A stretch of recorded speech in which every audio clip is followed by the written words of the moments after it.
The Progressive Era is a period of time from 1900 to 1920.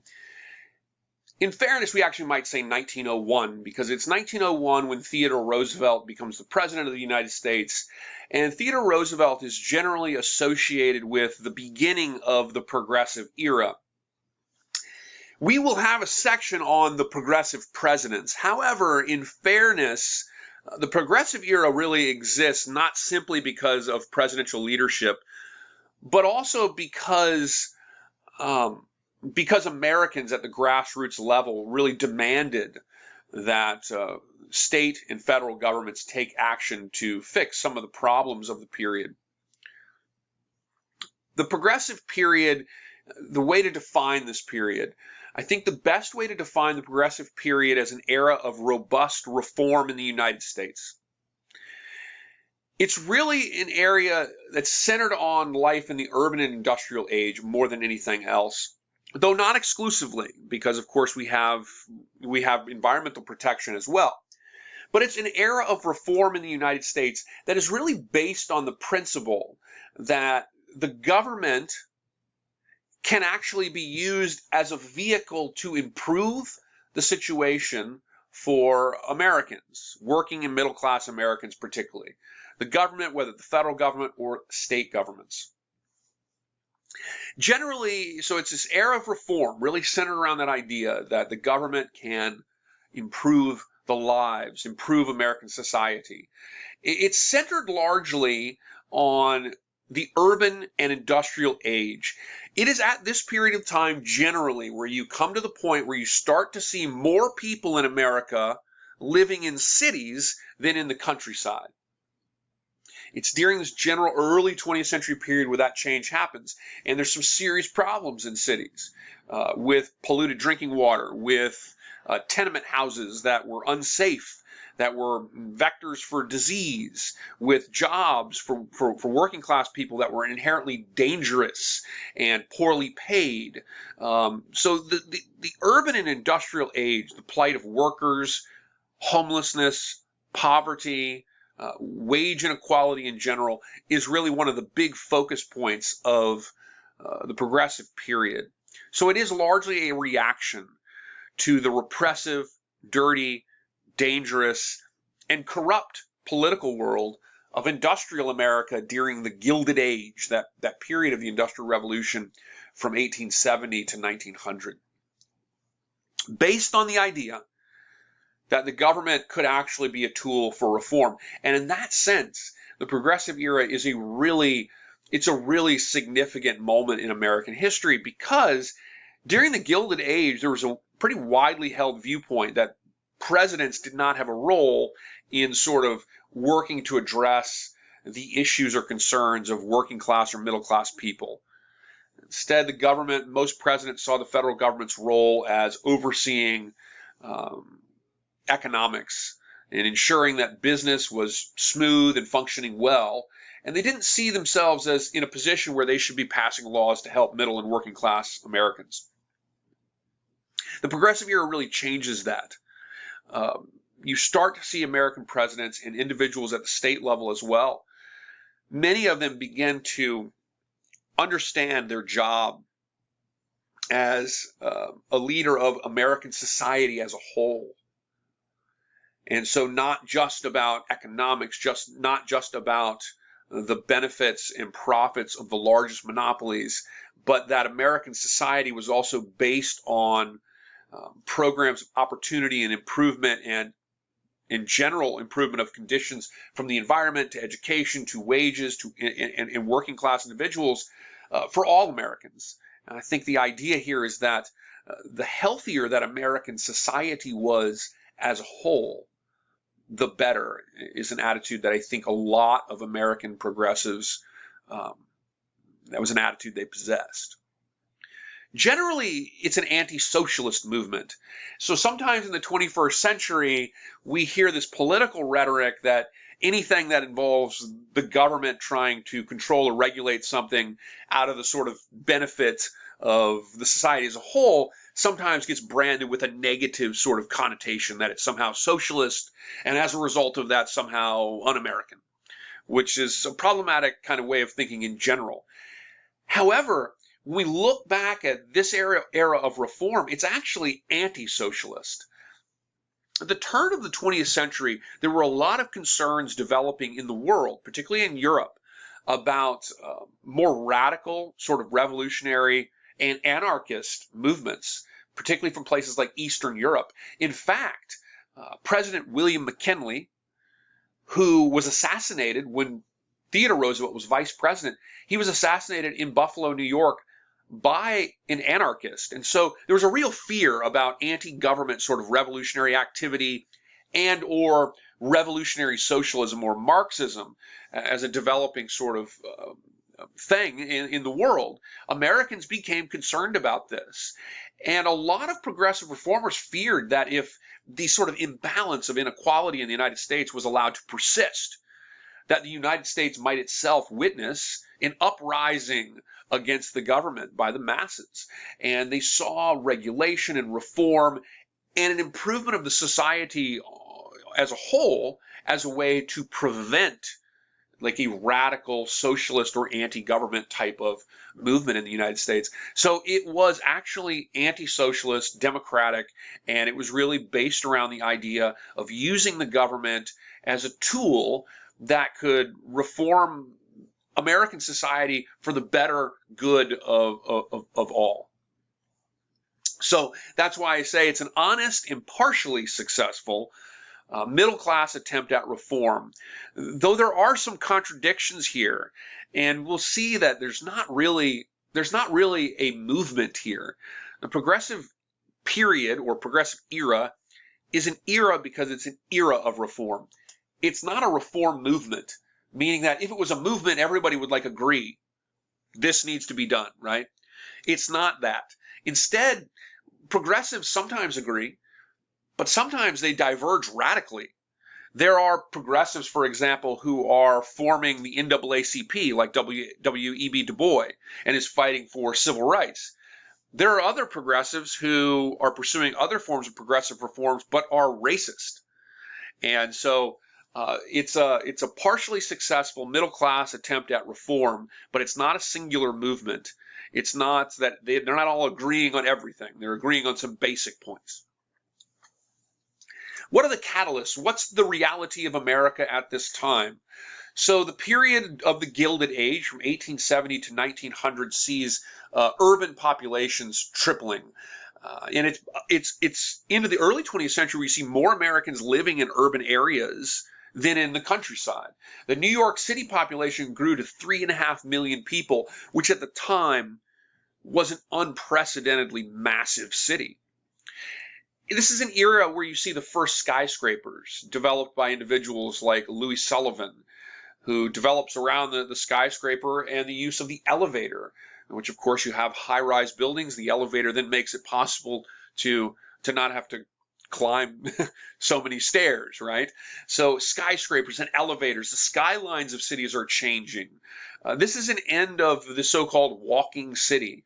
And the term walking city kind of means what it sounds like. In the pre-industrial age, cities in America were smaller, and most people lived in the countryside. And generally speaking, cities were a size that could be traversed largely on foot. Well, now you have the birth of sort of, large growing metropolises that have to be interconnected by forms of transit now. And so in places like New York City, you will see the development of the New York City subway system, which begins construction in 1904. And it's one of the most impressive, if not the most impressive, public transit system in the United States of America. There were developments of electric trolley systems in cities like Los Angeles and San Francisco. It's a period of time, it's a birth of American consumerism. Macy's department store, for example, Coney Island, New York, which was the home of really the first amusement park. People are beginning to consume on a mass scale, and assembly line production will make that more possible. You see incredible engineering innovations during this period of time. The Brooklyn Bridge, of course, in New York City, which you drive over to this day and is one of the most iconic features of New York City, is built during this period of time. This is also the Gilded Age, the period of time that the Statue of Liberty is erected in New York Harbor. With these developments, as more people move to cities, as more immigrants come to the country, as industry begins to boom and build up around cities, you begin to see problems with urban pollution. And that's one of the problems of this period of time. Cities themselves were racially segregated, no matter whether you were in the South or New York or Chicago or in Los Angeles. Cities tended to be racially segregated. They were often run by political machines like the Tammany Hall machine.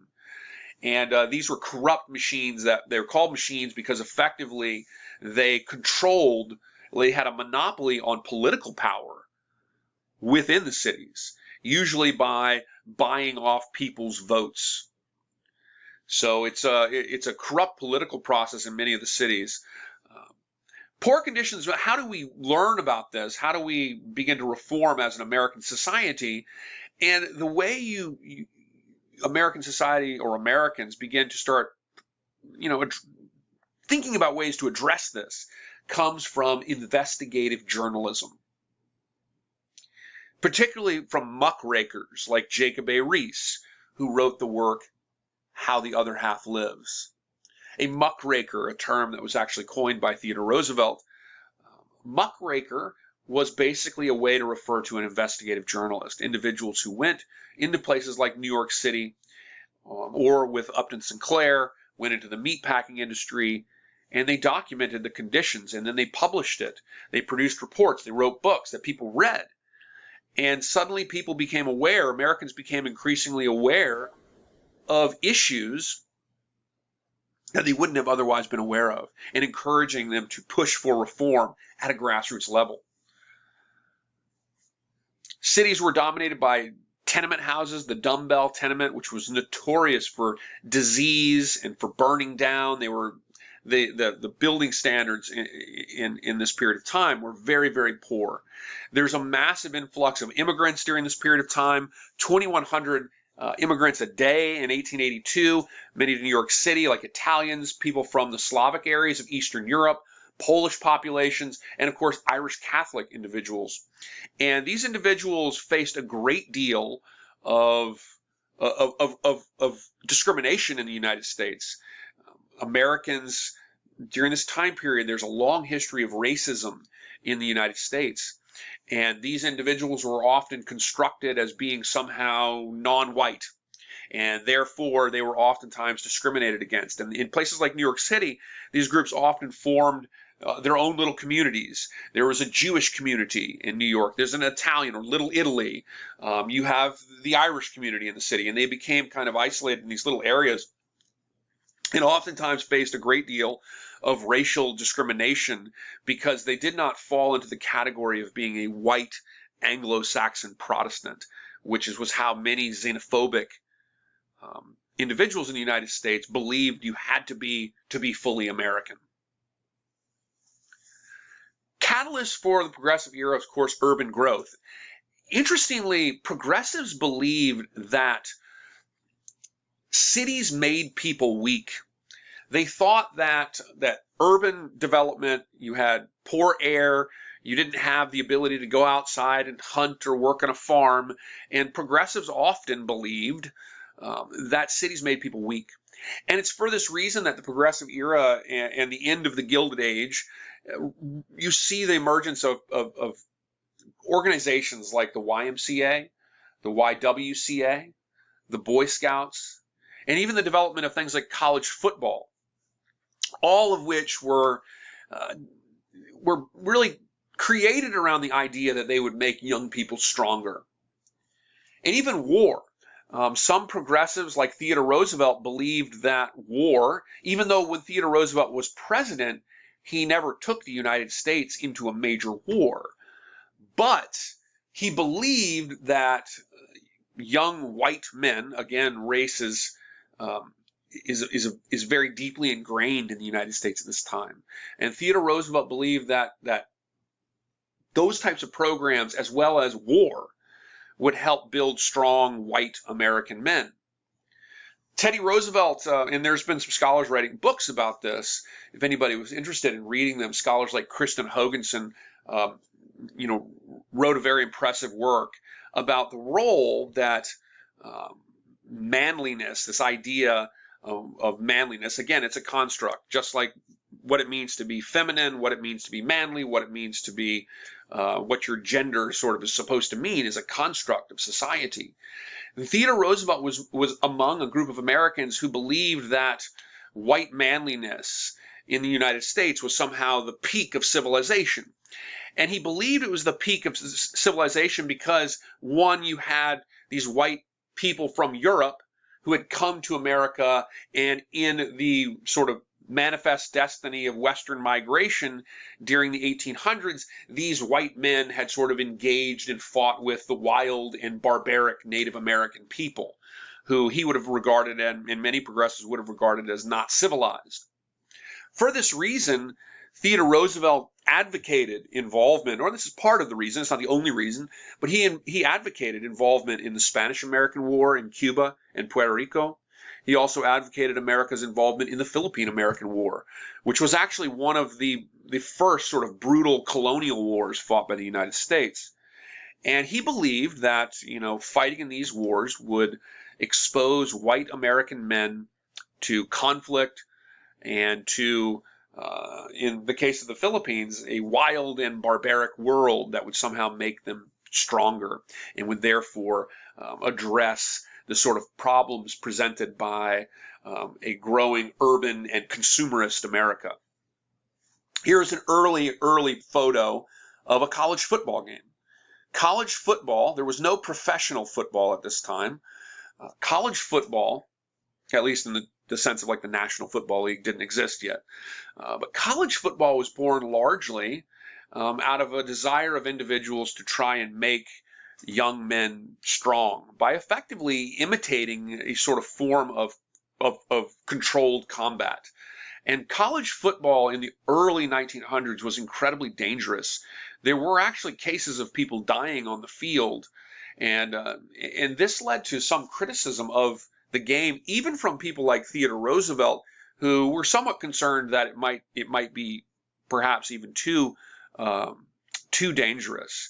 There were no kind of real head safety types of things at this time, and so college football could be a very, very rough game, and it was developed largely to combat this sense that Americans were becoming weak, cigarette smoking, urban consumers, if you will. Other catalysts for the progressive era comes in the real issues at the heart of industry and labor.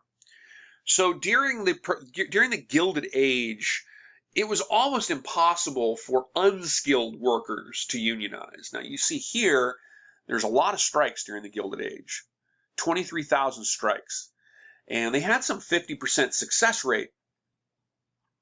But the ones that are successful are really the skilled workers. So if you're in a union and you're a skilled worker, then you could potentially strike and potentially win.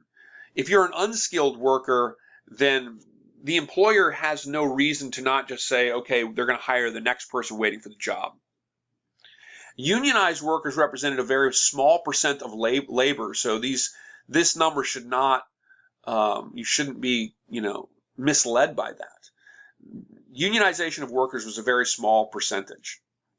There were some very, very intense engagements between workers and their owners during this period of time. In the 1890s, 1893 and 94, there was an intense depression, and this depression led to something called the Pullman Palace Car Strike. What's a palace car? So at this time period, of course, the railroad is the way people get around, and a palace car was kind of like riding first class on the railroad. So they were these kind of luxury passenger cars that individuals would have taken on the train, and they were manufactured in Chicago and the areas around Chicago. In 1894, the workers for the Pullman Palace Car Company went on strike, and it was violent. There were some cars overturned, train cars overturned, and ultimately the federal government, led by the then Democrat president Grover Cleveland, actually sent in the troops effectively, and they crushed the strike with force. And Cleveland justified it on the basis of saying that the strike was infringing on the ability of the U.S. mail service to deliver mail, and thereby it was okay for the federal government to intervene in this way, crushing the strike. The strike was actually led in part by a guy named Eugene V. Debs, who was a socialist and very much an advocate for workers' unions, and he would run for the presidency multiple times during the 1900s, the early 20th century. And he's going to come back up because he'll be imprisoned during the First World War for speaking out against the conflict, but he was a major workers' advocate at the time. In 1892, the infamous Homestead steel strike at Andrew Carnegie at his steel mill in Homestead, Pennsylvania, left 10 people dead as the workers went on strike, and the Pinkertons, which were like a private investigating firm, they were brought in, and the workers and the Pinkertons became involved in a shootout that left some 10 people dead. Later, even in the Progressive era, there were cases of strikes like the Ludwig Massacre in Colorado, for example, where coal miners went on strike, and the National Guard was called in, and the strikers had military-like operations opened up against them, machine guns, in some cases even like primitive sort of bombing campaigns even. So striking could be very dangerous and could result in very extreme circumstances and death. During the Gilded Age, the federal government and corporations worked together. How do they work together?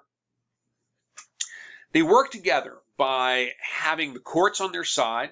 So forming unions were generally regarded by the federal government and certainly by corporations as illegal. And so courts would oftentimes, rule on the side of the corporations. You had troop injunctions, which was like what you had in the Palace Car strike, where you send in the military basically to crush the strike. There were lockouts, so workers might get locked out of their job, say, we will not allow you to come in and do your job. They were forced to sign things called yellow dog contracts or ironclad oaths. And what this meant is you would sign a contract where you promised to never join a union. And if you did, they would blacklist you. And that meant that they would put you on, basically they would register your name as someone who tried to form a union. And then they would tell all the other sort of corporations that they're connected with, they would give them your name, and then they wouldn't hire you. So you could be blacklisted. There's all kinds of ways that the government and corporations had sway over workers at this time. And, in many cases, in like the coal mining situation, the town and all the stores in the town were often owned by the corporation. And so as a result of this, they could shut the entire town down and kick people out of their houses. That's what happened in the Ludlow Massacre. The strikers were living in tents because they had been kicked out of their home. This is a huge catalyst for some of the incentives of the Progressive era. It drives some progressives to really advocate for better labor conditions. Child labor, women activists were not only activists in fighting for women's suffrage, but they also, one of their number one platforms was to abolish child labor. There were some nearly 2 million children working under age 15, and many of those children worked in coal mines in very, very harsh and dangerous conditions that we would just be shocked to witness today. There's significant racial and gender inequality in the work environment as well, and there are rampant labor safety issues, and unskilled workers do not have rights to minimum wages, to pensions, to workers' compensation or unemployment. None of those types of things exist. And so the situation for industry and labor is also a significant catalyst for the progressive era. The last one I want to mention in this part of this presentation, a shorter slide here, is worker safety and consumer protection.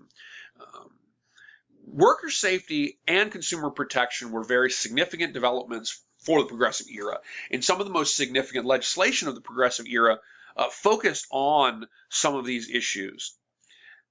This was something that was really jump-started by events like the Triangle Shirtwaist Factory in New York City, the Triangle Shirtwaist Factory fire. And this is a picture of the Triangle Shirtwaist Factory fire. It's a clothing manufacturer in New York City. And in the event, I mean, if you look at the photo, you can see certain problems immediately. There's no fire escape. The fire department doesn't have ladders, so they're, futilely trying to spray water to the top floor. They don't actually have equipment prepared to handle a fire in a building like this. The women, too, this was an example of extreme gender inequality. The women were locked in the room from the outside because the owners of the Triangle Shirtwaist Factory didn't want women taking too many breaks. They didn't want them to be able to get up and walk outside and take a 15-minute break. And so they were effectively barred in the room, so they couldn't leave the room from the interior. And so in this fire, 146 women died. Some cases, they died inside in the fire, suffocating. In other cases, they threw themselves out of the window to their death. And this was because there was no worker safeties whatsoever. There were no workers' rights to have the right to freely take a break at a certain time. That doesn't exist. There's no safety standards in the factory. There's no fire escapes, and the fire department is inadequately prepared to deal with the situation. So that is a motivation for many progressive activists. The Triangle Shirtwaist Factory fire of 1911 in New York City. Another factor in driving the desire for reform in the progressive era comes from a book by a muckraker. Again, muckrakers are investigative journalists. In this case, we're talking about Upton Sinclair's 1906 publication, The Jungle. And this was a very significant progressive publication. And the reason, Upton Sinclair he was an investigative journalist, and he went and did a report on the meatpacking industry in Illinois. And interestingly, Upton Sinclair, his motivation when he went to do this was initially to show people just how terrible the working conditions were. But when people read the book, their reaction was actually more centered around just how terrifying the conditions of your food was. It exposed the really unsanitary nature of the meatpacking industry. Rats and other filthy things going into people's meat. And there's no law that says that the meatpacking company has to, be overseen by any quality standards beyond their own desires to do it.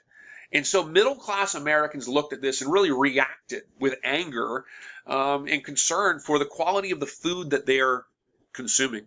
This was a huge development. It leads to the development of the Meat Inspection Act and the Pure Food and Drug Act, which meant that any meat shipped across state lines had to be inspected, that the federal government had that right constitutionally to inspect that. And the Pure Food and Drug Act is the beginning of labeling of your food and your drugs that you take to ensure that you understand what's in the product.